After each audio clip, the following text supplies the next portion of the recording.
63 000, c'est un niveau qu'on n'avait plus atteint depuis 2015. On peut dire que c'est un niveau très élevé, qu'on a une envolée. Et pour autant, cette envolée n'est pas vraiment inquiétante et elle s'explique assez facilement, vous allez voir.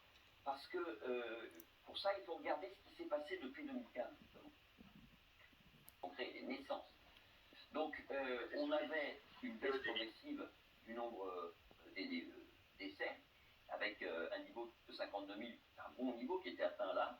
Et vous voyez que 2020 et 2021, on a un trend qui se poursuit d'ailleurs en 2022, de telle sorte que quand on compare à la situation actuelle, on a 50 000 décès qui n'ont pas eu lieu, si je puis dire. On est en dessous de, on pourrait qualifier de la normale. Et pourquoi on est en dessous de la normale? Pour une raison très facile à comprendre. 2020-2021 et un petit peu 2022, on a eu le quoi qu'il en coûte. Le quoi qu'il en coûte lié évidemment à la crise Covid et ensuite du fait de la guerre en Ukraine, de l'envolée. Il n'est pas question que l'avion soit directement impliqué dans la guerre en Ukraine. Aux entreprises.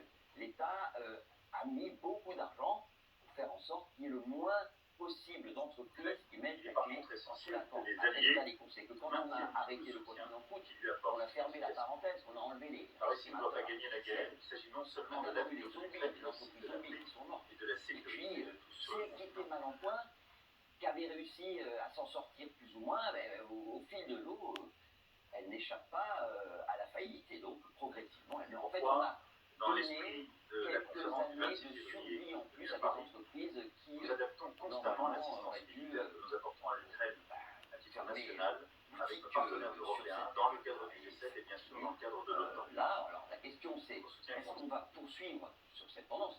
Ça deviendrait inquiétant à ce moment-là, mais pour le moment, objectivement, pas de grand motif. De faire la différence.